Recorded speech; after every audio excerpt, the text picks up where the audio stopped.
ನಮಸ್ಕಾರ. ಇದು ಸುದ್ದಿ ವಿಶ್ಲೇಷಣೆ. ನಾನು ಶಶಿಧರ್ ಭಟ್. ಇದು ನನ್ನ ಡಿಜಿಟಲ್ ವಾಹಿನಿ ಸುದ್ದಿ ಟಿವಿ. ಭಾರತದಲ್ಲಿ ಮಾತ್ರ ಅಲ್ಲ, ಏಷ್ಯಾ ಉಪಖಂಡದಲ್ಲಿ ಕ್ರಿಕೆಟ್ ಅನ್ನುವುದೇ ಒಂದು ರಿಲಿಜಿಯನ್ ಅಂತ. ಇಲ್ಲಿ ಹುಟ್ಟಿದ ಒಬ್ಬ ಮಗು 5-10 ವರ್ಷಕ್ಕೆ ಬರುವ ಹೊತ್ತಿಗೆ ತಾನೊಬ್ಬ ಭಾರತದ ದೊಡ್ಡ ಕ್ರಿಕೆಟ್ ಆಟಗಾರನಾಗಬೇಕು ಅನ್ನುವ ಕನಸು ಕಾಣುತ್ತೆ. ಹಾಗೇನೆ ತಂದೆ ತಾಯಿಗಳು ಆ ಮಗುವಿಗೆ ಬೇಕಾದ ತರಬೇತಿಯನ್ನು ಕೊಡ್ತಾರೆ. ಕ್ರಿಕೆಟ್ ಭಾರತದಲ್ಲಿ ಒಂದು ರೀತಿಯಲ್ಲಿ ಹಬ್ಬ ಅಂತ. ಅದರ ಜೊತೆಗೆ ಕ್ರಿಕೆಟ್ ಜೊತೆಗೆ ಈ ದೇಶ ಪ್ರೇಮ ಅನ್ನೋದು ಕೂಡ ಅದು ಸೇರಿಕೊಂಡಿದ್ದು ಅಂತ. ಭಾರತೀಯರು ತಮ್ಮ ದೇಶ ಪ್ರೇಮವನ್ನು ಅತಿಯಾಗಿ ತೋರಿಸುವುದು ಕ್ರಿಕೆಟ್ ಮೈದಾನದಲ್ಲಿ. ಭಾರತ ತಂಡ ಗೆಲ್ಲದಿದ್ದರೆ, ಅದು ಎಸ್ಪೆಷಲಿ ಪಾಕಿಸ್ತಾನದ ವಿರುದ್ಧ, ಯಾರ್ಯಾರದೋ ಮನೆಯಲ್ಲಿ ಟಿವಿಗಳನ್ನು ಒಡೆದು ಹಾಕುವಂತ ಸ್ಥಿತಿ ಕೂಡ ಇದೆ. ಇದು ಅಭಿಮಾನವೇ? ಹುಚ್ಚು ಅಭಿಮಾನವೇ? ಬೇರೆ ಭಾರತೀಯರೇ ಎಸ್ಪೆಷಲಿ ಮೂರ್ತಿ ಪೂಜಕರು ಅಂತ. ಹಿಂದೂ ಧರ್ಮವೇ ಮೂರ್ತಿ ಪೂಜೆಯ ಪರಂಪರೆಯಿಂದ ಬಂದಿದ್ದು. ಆದ್ರಿಂದ ನಮಗೆ ಪೂಜೆ ಮಾಡೋದಕ್ಕೆ ಏನಾದರೂ ಒಂದು ಮೂರ್ತಿ ಬೇಕು. ಅದು ದೇವರಾಗ್ಬೋದು, ಕ್ರಿಕೆಟಿಗರಾಗ್ಬೋದು, ರಾಜಕಾರಣಿಗಾಗ್ಬೋದು, ಅಂಡರ್ ವರ್ಲ್ಡ್ ಆಗ್ಬೋದು, ಕಳ್ಳರಾಗ್ಬೋದು, ಸುಳ್ಳ್ರಾಗ್ಬೋದು, ತಲೆ ಹಿಡಕರಾಗ್ಬೋದು. ಒಂದು ಮೂರ್ತಿ ಬೇಕು ಅಭಿಮಾನಿಗಳಿಗೆ ತಮ್ಮ ಅಭಿಮಾನವನ್ನು ಪ್ರದರ್ಶಿಸೋದಕ್ಕೆ. ಇವತ್ತು ಕ್ರಿಕೆಟ್ ಕೂಡ ಹಾಗಾಗಿದೆ. ನಾನು ಈಗ ಈ ಬಗ್ಗೆ ಮಾತನಾಡ್ತಾ ಇರುವುದು ಒಂದು ಲೇಟೆಸ್ಟ್ ಡೆವಲಪ್ಮೆಂಟ್ಗೆ ಸಂಬಂಧಪಟ್ಟ ಹಾಗೆ. ಅದು IPLಗೆ ಸಂಬಂಧಪಟ್ಟದ್ದು.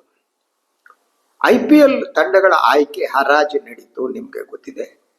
ಹಾಗೇನೆ ಶಾರುಖ್ ಖಾನ್ ಒಡೆತನದ KKR ಏನಿದೆ, ಕೋಲ್ಕತ್ತಾ ನೈಟ್ ರೈಡರ್ಸ್, ಅವರು ಪಾಕಿಸ್ತಾನದ ಒಬ್ಬ ಆಟಗಾರರನ್ನ 9 ಕೋಟಿಗೆ ಖರೀದಿ ಮಾಡಿದ್ರು. ಇದು ಆದ ತಕ್ಷಣ ಇದ್ದಕ್ಕಿದ್ದ ಹಾಗೆ ದೇಶಾಭಿಮಾನ ನಮ್ಮವರಿಗೆ ಜಾಗೃತ ಆಯಿತು. ಕೇಸರಿ ಪಡೆ ರಸ್ತೆಗಿಳಿತು, ಗಲಾಟೆಗಳು ಪ್ರಾರಂಭ ಆಯಿತು. ಸಾಮಾಜಿಕ ಜಾಲತಾಣಗಳಲ್ಲಿ ಶಾರುಖ್ ಖಾನ್ ಅವರನ್ನ ಟಾರ್ಗೆಟ್ ಮಾಡೋದಕ್ಕೆ ಪ್ರಾರಂಭ ಮಾಡಿದ್ರು. ಆತನೊಬ್ಬ ಜಹಾದಿ, ಭಾರತೀಯನೇ ಅಲ್ಲ. ಸೊ ಭಾರತದ ಒಬ್ಬ ಸೆಲೆಬ್ರಿಟಿ ಮುಸ್ಲಿಮನಾದರೂ ಕೂಡ ಆತ ಅನುಭವಿಸಬೇಕಾದ ಸ್ಥಿತಿ ನೋಡಿ. ಪ್ರತಿ ಕ್ಷಣ ಅವರು ನಾನು ದೇಶ ಪ್ರೇಮಿ, ನಾನು ಭಾರತೀಯ ಅಂತ ಪ್ರತಿ ಕ್ಷಣದಲ್ಲಿ ಅವರು ಸಾಬೀತುಪಡಿಸಬೇಕಾದ ಅನಿವಾರ್ಯ ಸ್ಥಿತಿಗೆ ಅವರನ್ನು ದೂರಲಾಗಿದೆ. ಹಾಗೆ ದೂರಿದ್ದು ಇದೇ ಸಂಘ ಪರಿವಾರ. ಈಗ ಇಡೀ ಭಾರತವನ್ನ ಎಲ್ಲವನ್ನ ಸಂಘ ಪರಿವಾರ ನಿಯಂತ್ರಿಸ್ತಾ ಇದೆ. ಮಾಧ್ಯಮವನ್ನ, ನ್ಯಾಯಾಂಗವನ್ನ, ಕಾರ್ಯಾಂಗವನ್ನ, ರಾಜಕಾರಣವನ್ನ. ಸೊ ಆದ್ರಿಂದ ಅದು ಏನ್ ಹೇಳುತ್ತೋ ನಡೆಯುತ್ತೆ. ಈಗ ಈ ಸಂಘ ಪರಿವಾರ ಏನಿದೆ ಅದು ಕ್ರಿಕೆಟ್ ಎಂಬ ಕ್ರಿಕೆಟ್ ಅನ್ನು ನಿಯಂತ್ರಿಸ್ತಾ ಇದೆ. ಯಾವಾಗ ಭಾರತೀಯ ಕ್ರಿಕೆಟ್ ನಿಯಂತ್ರಣ ಮಂಡಳಿಗೆ ಜೈಶಾ ಅನ್ನುವ ಮುದ್ದು ಮಣಿ ಬಂತು, ಅವಾಗ ಪ್ರಾರಂಭ ಆಯಿತು. ಜೈಶಾ ಅಮಿತ್ ಶಾ ಅವರ ಪುತ್ರ. ಆತನಿಗೆ ಸರಿಯಾಗಿ ಒಂದು ಭಾಷೆಯನ್ನು ಕೂಡ ಮಾತನಾಡೋದು ಕಷ್ಟ. ಅಂಥವ್ರು ಹೋಗ್ಬಿಟ್ಟು BCCI ಅಧ್ಯಕ್ಷರ ಇದಾದರು. ಅದಾದ ಮೇಲೆ ಕಾರ್ಯದರ್ಶಿ ಆದವರು ಈಗ ಅಂತಾರಾಷ್ಟ್ರೀಯ ಕ್ರಿಕೆಟ್ ಕೌನ್ಸಿಲ್ನ ಅಧ್ಯಕ್ಷರಾಗಿದ್ದಾರೆ. ಅವ್ರು ನಿಯಂತ್ರಿಸ್ ಅವ್ರು ಬಂದ ಮೇಲೆ ದಟ್ ಭಾರತ ಕ್ರಿಕೆಟ್ ತಂಡದ ತರಬೇತಿದಾರ ಇದ್ದಾರಲ್ಲ, ಅವನೊಬ್ಬ BJP ಕಾರ್ಯಕರ್ತ ಗೌತಮ್ ಗಂಭೀರ ಅಂತ, ಆತನನ್ನು ತಂದು ಕೂಡಿಸಲಾಯಿತು. ಕ್ರಿಕೆಟ್ ನೆಲ ಕಚ್ಚೋದು ಪ್ರಾರಂಭ ಆಯಿತು. ಅದಾದ ಮೇಲೆ ಈಗ ಯಾವಾಗ IPL ಹರಾಜಾಯಿತು, ಶಾರುಖ್ ಖಾನ್ ಬಾಂಗ್ಲಾದೇಶದ ಒಬ್ಬ ಆಟಗಾರನ ತೆಗೆದುಕೊಂಡ ತಕ್ಷಣ ಇವರ ದೇಶ ಪ್ರೇಮ ಜಾಗೃತವಾಗಿ ಆತ ಮುಸ್ಲಿಂ ಅನ್ನುವ ಕಾರಣಕ್ಕಾಗಿ ಆತ ಮಾನಹರಣ, ಶಾರುಖ್ ಖಾನ್ ಅವನ ಮೇಲೆ ದಾಳಿ ಮಾಡೋದು, ಜೆಹಾದಿ ಅನ್ನೋದನ್ನ BJP ಸಂಘ ಪರಿವಾರದವರು ಪ್ರಾರಂಭಿಸಿದ್ರು. ಇದರಲ್ಲಿ ಕೆಲವು BJP MLAಗಳು ಸೇರ್ಕೊಂಡಿದ್ರು. ಅದ್ರ ಪ್ರಶ್ನೆ ಏನು ಅಂದ್ರೆ, ಒಂದು ಬಾಂಗ್ಲಾದೇಶ ಆಟಗಾರರನ್ನ ಹರಾಜಿಗೆ ಸೇರಿಸಿದವರು ಯಾರೋ, ಅದ್ರ ಜವಾಬ್ದಾರಿ ಯಾರದು? BCCI ಅಲ್ವಾ? ಭಾರತದ ಕ್ರಿಕೆಟ್ ನಿಯಂತ್ರಣ ಮಂಡಳಿ ಮತ್ತು ಅಂತಾರಾಷ್ಟ್ರೀಯ ಕ್ರಿಕೆಟ್ ನಿಯಂತ್ರಣ ಮಂಡಳಿ. ಯಾರು ಮಾಡಿದ್ದು? ಜೈಶಾ. ಆದ್ರೆ ಈ ಸಂಘ ಪರಿವಾರ BJP MLAಗಳು ಪ್ರಶ್ನಿಸಬೇಕಾದ್ದು ಜೈಶಾ ಮತ್ತು ಅಮಿತ್ ಶಾ ಅವರನ್ನ, ಶಾರುಖ್ ಖಾನ್ ರವರನ್ನಲ್ಲ. ಒಬ್ಬ ಆಟಗಾರರ ಪಟ್ಟಿ ಯಾವಾಗ ಹರಾಜಿಗೆ ಬಂತೋ ಆವಾಗ ತನ್ನ ತಂಡ ಗೆಲ್ಲಬೇಕು ಅನ್ನುವ ಕಾರಣಕ್ಕಾಗಿ ಯಾರು ಒಳ್ಳೆ ಆಟಗಾರಿದ್ದಾರೆ ತಗೋತಾರೆ. ಅದರಂತೆ ಶಾರುಖ್ ಖಾನ್ ತಗೊಂಡಿದ್ದು. ಅದ್ರ ಶಾರುಖ್ ಖಾನ್ ತಪ್ಪೇನಿದೆ? ಅವ್ರು ಜಿಹಾದಿ ಹೇಗಾಗ್ತಾರೆ? ಎಂಥ ಮಾನಗೆಟ್ಟ ರಾಜಕಾರಣಿಗಳು ನೋಡಿ ಇವರು. ಮಾನ ಮರ್ಯಾದೆ ಅನ್ನೋದು ಇಲ್ವೇ ಇಲ್ಲ. ಹೋಗಿದ್ರೆ ಅಂಥದ್ದಿದ್ರೆ ಜೈಶಾ ಮನೆಯಲ್ಲೋ ಅಮಿತ್ ಶಾ ಮನೆ ಎದುರು ಇವರು ಪ್ರತಿಭಟನೆ ಮಾಡಬೇಕಿತ್ತು. ಯಾಕೆ ಬಾಂಗ್ಲಾದೇಶ ಆಟಗಾರರನ್ನು ಸೇರಿಸಿದ್ದೀರಿ ಅಂತ. ಅದರ ಜೊತೆಗೆ ಈ ಬಾಂಗ್ಲಾದಲ್ಲಿ ಹಿಂದೂಗಳ ಮೇಲೆ ಸತತವಾಗಿ ದಾಳಿ ನಡೀತಿದೆ, ಹೌದಲ್ವಾ? ಯಾಕೆ ಪ್ರಧಾನಿ ನರೇಂದ್ರ ಮೋದಿ ತಮ್ಮ ಪಂಚೇಂದ್ರಿಯಗಳನ್ನು ಮುಚ್ಚಿಕೊಂಡು ಕೂತಿದ್ದಾರೆ? ವೈ ಇಸ್ ನಾಟ್ ರಿಯಾಕ್ಟಿಂಗ್ ಅಲ್ವಾ? ಇಲ್ಲಿ ಕ್ರಿಕೆಟ್ ಆಡಿದರೆ ದ್ವೇಷವನ್ನ ಬಿತ್ತಿದೆ. ದಟ್ ಖಲೀದಾಜಿಯ ಅಂತ್ಯ ಸಂಸ್ಕಾರಕ್ಕೆ ಭಾರತ ವಿದೇಶಾಂಗ ಸಚಿವರು ಹೋಗಿದ್ದಾರಲ್ಲ, ಎಸ್ ಜೈಶಂಕರ್ ಹೋದ್ರು. ಸುಮ್ಮನೆ ಬಂದ್ರ ಅವರು, ಅಲ್ಲಿ ಹ್ಯಾಂಡ್ ಶೇಕ್ ಮಾಡಿದ್ರಲ್ಲ. ಪಾಕಿಸ್ತಾನದ ಸ್ಪೀಕರ್ ಹ್ಯಾಂಡ್ ಶೇಕ್ ಮಾಡಿದ್ರಲ್ಲ. ಇಲ್ಲಿ ಕ್ರಿಕೆಟ್ ಆಟಗಾರ ಅಂತಾರೆ ಹ್ಯಾಂಡ್ ಶೇಕ್ ಮಾಡಬೇಡಿ, ಪಾಕಿಸ್ತಾನ ಜೊತೆ ಹ್ಯಾಂಡ್ ಶೇಕ್ ಮಾಡಬಾರ್ದು, ನಮ್ಮ ವಿರೋಧಿಗಳು ಕ್ರಿಕೆಟ್ ಆಡ್ತಾರೆ, ಕಾಸು ಬರುತ್ತೆ ಅಂತ. ಕಾಸಿಗೆ ಮಾನ ಮರ್ಯಾದೆ ಹರಾಜ್ ಹಾಕುತ್ತೀರಿ. ಕಾಸು ಬರುತ್ತೆ ಅಂದ್ರೆ ಏನಾದ್ರೂ ತಿಂತೀರಿ. ಸೊ ಇಲ್ಲಿ ಆಟಗಾರರು ಹ್ಯಾಂಡ್ ಶೇಕ್ ಮಾಡಬಾರ್ದು ಅಂತ ಹೇಳಿ ಅವರು ಪಾಕಿಸ್ತಾನದ ಆಟಗಾರರ ಜೊತೆ ಹ್ಯಾಂಡ್ ಶೇಕ್ ಮಾಡೋ ಹಾಗಿಲ್ಲ.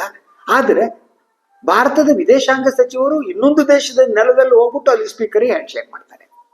ಯಾರನ್ನು ಉಲ್ಲು ಮಾಡ್ತಾ ಇದ್ದೀರಿ? ಯಾಕಾಗಿ ಮಾಡ್ತಾ ಇದ್ರಿ ಹೀಗೆ? ದೇಶದ ಜನರನ್ನ ಯಾಕೆ ಮೂರ್ಖರನ್ನಾಗಿಸ್ತಾ ಇದ್ದೀರಿ? ಬಾಂಗ್ಲಾದೇಶದ ಅಲ್ಲಿ ಖಲೀದಾಜಿಯಾ ಅವರ ಅಂತ್ಯ ಸಂಸ್ಕಾರಕ್ಕೆ ಹೋಗಿದ್ದೆ ಯಾಕೆ? ಅಲ್ಲಿ ಹೋದ ಸಂದರ್ಭದಲ್ಲಿ ಸಲ್ಮಾನ್ ಜೈಶಂಕರ್ ಅವರು ಅಲ್ಲಿನ ಉಸ್ತುವಾರಿ ಮುಖ್ಯಸ್ಥರಿದಾರಲ್ಲ, ಈಗ ಅವ್ರನ್ನ ಭೇಟಿ ಮಾಡಿ ಅಟ್ಲೀಸ್ಟ್ ಯಾಕೆ ಭಾರತದಲ್ಲಿ ಹಿಂದೂಗಳ ಮೇಲೆ ಹಲ್ಲೆ ನಡೀತಾ ಇದೆ ಅಂತ ಪ್ರಶ್ನೆ ಕೇಳ್ಬೋದಾಗಿತ್ತಲ್ವಾ? ಚರ್ಚೆ ಮಾಡಬೇಕಾಗಿತ್ತಲ್ವಾ? Why is not doing? ಯಾಕೆ ಬುತ್ಕೊಂಡಿದ್ದೀರಿ? ಅಲ್ಲಿ ವಿದೇಶಾಂಗ ನೀತಿಯಲ್ಲಿ ನಮ್ಮ ಬಾಂಗ್ಲಾದೇಶ ಬಹಳ ಮುಖ್ಯವಾದ್ದು. I agree for that. ಆ ವಿಚಾರದಲ್ಲಿ ಅವ್ರು ಹೋಗಿ ತಪ್ಪು ಅಂತ ನಾನು ಹೇಳ್ತಾ ಇಲ್ಲ, ಹೊಸ ಗುಡ್ ಥಿಂಗ್ ಅವರು. ಆದ್ರೆ ಇಲ್ಲಿ ಯಾಕೆ ಜನರು ಎತ್ಕೊಳ್ತೀರಿ ಅಭಿಮಾನಿಗಳನ್ನ? ನೀವೆಲ್ಲ ಹ್ಯಾಂಡ್ ಶೇಕ್ ಮಾಡಿದ್ರಲ್ಲ, ಇಲ್ಲೂ ಯಾಕೆ ಹ್ಯಾಂಡ್ ಶೇಕ್ ಮಾಡಬಾರ್ದು? ಹ್ಯಾಂಡ್ ಶೇಕ್ ರಾಜಕಾರಣ ನಿಮಗೆ ಮಾತ್ರ ಸೀಮಿತ ಆಗಿರ್ಬೇಕಾ? ಬಾಂಗ್ಲಾದೇಶದ ಒಬ್ಬ ಆಟಗಾರರ ತೆಗೆದುಕೊಂಡಿದ್ರೆ ಅದು ಶಾರುಖ್ ಖಾನ್ ಕೂಡ ಯಾರ ಮನೆ ಗಂಟು ಹೋಗ್ತಿತ್ತು?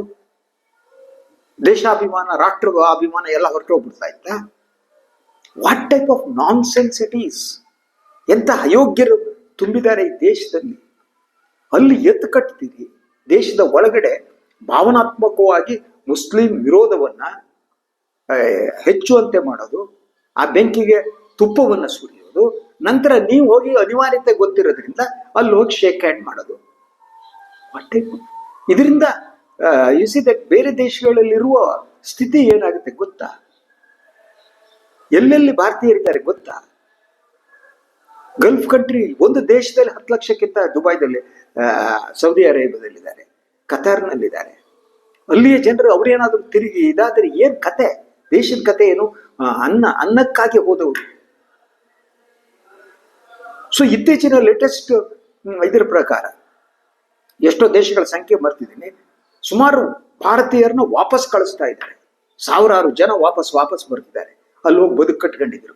ಇಲ್ಲಿ ದೇಶ ಜಾತೀಯತೆ, ಕೋಮುವಾದದಿಂದ ನರಕ ಸೃಷ್ಟಿ ಆಗ್ತಾ ಇದೆ. ಮನುಷ್ಯನನ್ನ ನಂಬದಿರೋ ಸ್ಥಿತಿ ನಿರ್ಮಾಣ ಆಗಿದೆ. ಮನುಷ್ಯನ ಹೊರಭೂಷಣವನ್ನ ನೋಡಿ ಆತ ಯಾವ ಧರ್ಮಕ್ಕೆ ಸೇರಿದವನು ಅಂತೇಳಿ ಆತನನ್ನ ವಿರುದ್ಧ ಪಿತೂರಿ ನಡೆಸುವ ಸ್ಥಿತಿ ನಿರ್ಮಾಣ ಆಗಿದೆ. ನಾವಿದ್ರ ಬಗ್ಗೆ ಮಾತನಾಡಲ್ಲ, ಇದನ್ನ ತಡೆಯಲ್ಲ. ಇನ್ನೊಂದ್ ಕಡೆ ಶಾಸಕರುಗಳೆಲ್ಲ ಗನ್ಗಳನ್ನ ಇಟ್ಕೊಂಡು ಓಡಾಡ್ತಿದ್ದಾರೆ ದೇಶದಲ್ಲಿ. ಅದು ಕರ್ನಾಟಕಕ್ಕೂ ಬಂದಿದೆ ಅಲ್ವಾ? ಬಳ್ಳಾರಿಯಲ್ಲಿ ಏನಾಗಿದೆ ಗೊತ್ತಿದೆ. ಈ ರಾಜಕಾರಣಿಗಳಿಗೆ ಗನ್ಮ್ಯಾನ್ ಯಾಕೆ ಬೇಕು? ಯಾಕೆ ಬೇಕು ಅವರಿಗೆ? ಯಾಕದು ಅಂದ್ರೆ ಅವರು ಕೇವಲ ದೇಶ ಸೇವೆನೋ ಇನ್ನೊಂದಕ್ಕಾಗಿ ರಾಜಕಾರಣ ಮಾಡ್ತಿರುವವರಲ್ಲ. ಅವ್ರ ರಿಯಲ್ ಎಸ್ಟೇಟ್ ಬಿಸ್ನೆಸ್ಸು, ಗುಂಡಾಯಿಸಮ್, ಇನ್ನೊಂದು ಮತ್ತೊಂದು ಇದೆ. ಆದ್ದರಿಂದ ಅವ್ರಿಗೆ ಗನ್ಮ್ಯಾನ್ ಬೇಕು. ಇವತ್ತೊಂದು ಪ್ರೆಸ್ಟೀಜು ಗನ್ಗಳನ್ನ ಇಟ್ಕೊಂಡು ಓಡಾಡೋದು. ಯಾರೋ ಪತ್ರಿಕಾ ಸಂಪಾದಕರು ಯಾರೋ ಗನ್ಮ್ಯಾನ್ ಇಟ್ಕೊಂಡು ಹೋಗ್ತಿದಾರಂತೆ. ನನಗೆ ಆಶ್ಚರ್ಯ ಆಗುತ್ತೆ ಇದು. ನಾನು ಇಷ್ಟು ವರ್ಷದಿಂದ ಪತ್ರಿಕೋದ್ಯಮ ಹೇಳಿದ್ದೀನಿ. ನಾನು 2 ವೀಲರ್ಸ್ ಅಲ್ಲಿ ಬೆಂಗಳೂರಲ್ಲಿ ಓಡಾಡ್ತೀನಿ. ಯಾವ್ದೋ ಸಿಗ್ನಲ್ ಸಿಗ್ತಾರೆ, ಜನ ನಮಸ್ಕಾರ ಅಂತಾರೆ, ಸಾರ್ ಏನ್ ಸಾರ್ ಅಂತಾರೆ, ಸ್ಕೂಟ್ರಲ್ಲಿ ಹೋಗ್ತಿದ್ದಾರೆ ಅಂತಾರೆ, ಹೌದು ಅಂತಾರೆ, ಪ್ರೀತಿನ ಮಾತಾಡ್ತಾರೆ. ಆದ್ರೆ ಯಾರೋ ಸಂಪಾದಕರು ಗನ್ಮ್ಯಾನ್ ಇಟ್ಕೊಂಡಿದ್ದಾರೆ. ಹಾಗೇನೆ ರಾಜಕಾರಣಿಗಳಿಗೆಲ್ಲ ಗನ್ಮ್ಯಾನ್ಗಳು. ಅದು ಹೇಗೆ ಗೊತ್ತಾ? ನಾನು ನೋಡಿದಿಲ್ಲ, ಕೆಲವು ರಾಜಕಾರಣಿಗಳು ಬೇರೆ ಬೇರೆ ಸಮಾಜದ ಬೇರೆ ಬೇರೆ ಇದರಲ್ಲಿ ಇರುವವರು, ಅವರು ಕೂಡ ನನಗೆ, ಸರ್ ನಿಮ್ಗೆ ಗೃಹ ಸಚಿವರು ಗೊತ್ತಲ್ಲ? ಗೊತ್ತು. ಡಾಕ್ಟರ್ ಪರಮೇಶ್ವರ್ ಗೊತ್ತು, ನಾನು ಬಹಳ ಕಾಲದಿಂದ ಗೊತ್ತು. ಅವ್ರು ನನ್ನನ್ನು ಬಹಳ ಪ್ರೀತಿಯಿಂದ ಶಶಿ ಅಂತ ಕರೀತಾರೆ ಅಂದ್ರೆ, ಸರ್ ಅವ್ರಿಗೆ ಹೇಳ್ಬಿಟ್ಟು ಸ್ವಲ್ಪ ಕಮಿಷನ್ ನಾನು ಒಂದು ಗನ್ಮ್ಯಾನ್ ಕೊಡಿಸಿ ಸರ್. ಯಾಕ್ರಿ ಗನ್ಮ್ಯಾನ್ ಅಂತೆ? ಬೇಕು ಸರ್, ಹಿಂಗೆ ಹೋಗ್ಬೇಕಾದ್ರೆ ಎದುರುಗಡೆ ಗನ್ಮ್ಯಾನ್ ಇರ್ಬೇಕು, ಗನ್ ಹಿಡ್ಕೊಂಡು ಹೋಗ್ಬೇಕು ಅಂತ. ಯಾವ ಸ್ಥಿತಿ ದೇಶದಲ್ಲಿ ನಿರ್ಮಾಣ ಆಗಿದೆ ನೋಡಿ. ಗನ್ ಮ್ಯಾನ್ ಇಟ್ಕೊಳ್ಳುವುದೇ ಒಂಥರ ಪ್ರೆಸ್ಟೀಜ್ ಅನ್ನುವ ಸ್ಥಿತಿ. ಮತ್ತು ಇಂಥ ಗಲಾಟೆಗಳು ನಡೆದಾಗ ಗನ್ ಮ್ಯಾನ್ ಗುಂಡು ಹಾರಿಸೋದು. ಯಾವುದೊಬ್ಬ ಪಾಪ ಯಾರೋ ರಾಜಶೇಖರ್ ರೆಡ್ಡಿ ಅನ್ನುವ ಕಾರ್ಯಕರ್ತ ಒಬ್ಬನು ಕೊಂದು ಬಿಟ್ರಲ್ರಿ ಇದರಲ್ಲಿ. ಸೊ ಇಂತಹ ರಾಜಕಾರಣದ ಬಗ್ಗೆ ಇದ್ರ ಬಗ್ಗೆ ಮಾತನಾಡೋದು ಬಿಟ್ಕೊಬಿಟ್ಟು ಹಿಂದೂ, ಮುಸ್ಲಿಂ, ಪಾಕಿಸ್ತಾನ, ಬಾಂಗ್ಲಾದೇಶ ಎಲ್ಲ ವಿರೋಧಿಗಳು ಎಲ್ಲರನ್ನ ವಿರೋಧ ಕಟ್ಕೊಂಡ್ಬಿಟ್ಟು this type of horrible situation in this country. ಎಂತ ಸ್ಥಿತಿ ಭಾರತದಲ್ಲಿ ನಿರ್ಮಾಣ ಆಗಿದೆ. ಒಂದು ನಿಮಿಷ ಎಲ್ಲ ಬಿಟ್ಟು ಯೋಚನೆ ಮಾಡಿ. ನಿಮ್ಮ ಅಭಿಮಾನ ಮತ್ತೊಂದು ಕೇಸರಿ ಶಾಲು ಬಿಟ್ಟು ಯೋಚನೆ ಮಾಡಿ. ಏನ್ ಮಾಡೋದಕ್ಕೆ ಹೊರಟಿದ್ದೀರಿ ಅನ್ನೋದು ಯೋಚನೆ ಮಾಡಿ. ನೀವು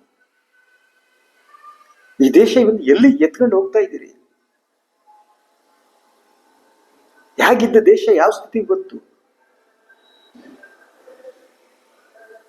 ಗಾಂಧಿ ದೇಶ ಕಂಟ್ರಿ ಇದು, ಇದನ್ನು ಗೋಡ್ಸೆ ದೇಶವನ್ನಾಗಿ ಮಾಡ್ತಾ ಇದ್ದೀರಿ. ಶಾಂತಿ, ಸೌಹಾರ್ದತೆ, ಸಹಕಾರದ ಬಗ್ಗೆ ಮಾತನಾಡ್ತಿರೋ ದೇಶದಲ್ಲಿ ಗುಂಡಿನ ದಾಳಿ, ಹೆಣ, ಹತ್ಯೆ ಇಂಥದ್ರ ಬಗ್ಗೆ ಮಾತನಾಡುವ, ಡಿಸ್ಕಷನ್ ಮಾಡುವ ಸ್ಥಿತಿಗೆ ದೇಶವನ್ನು ತಂದಿಟ್ಟಿದ್ದೀರಲ್ಲ ಅಲ್ವಾ? ದೇಶ ಯಾವ ಸ್ಥಿತಿ ಬಂದಿದೆ ಯೋಚನೆ ಮಾಡಿ.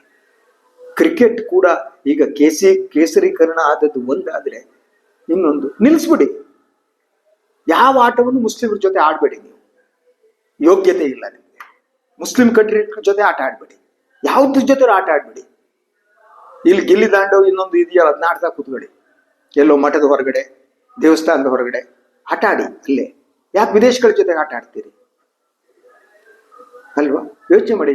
ಅವು ಮುಸ್ಲಿಂ ಕಂಟ್ರಿಗಳನ್ನೆಲ್ಲ ನಿಲ್ಲಿಸಿ ಯಾವ ಆಟಗಾರರ ಜೊತೆ ಕೊಡಿ. ಯುರೋಪಿಯನ್ ಕಂಟ್ರಿ ಜೊತೆನೂ ಆಡ್ಬೇಡಿ. ಯಾಕಂದ್ರೆ ಅವ್ರು ಕ್ರಿಶ್ಚಿಯನ್ರು ಅವ್ರ ಮೇಲೆ ಹಲ್ಲೆ ಗಿಲ್ಲೆ ಮಾಡಿದಿರಲ್ಲ ಕಳೆದ ಇದರ ಸಂದರ್ಭದಲ್ಲಿ, ಕ್ರಿಸ್ಮಸ್ ಸಂದರ್ಭದಲ್ಲಿ ಕ್ರಿಶ್ಚಿಯನ್ ಚರ್ಚ್ಗಳ ಮೇಲೆ ದಾಳಿ ನಡೆಸಿದ್ದೀರಿ ಅಲ್ವಾ?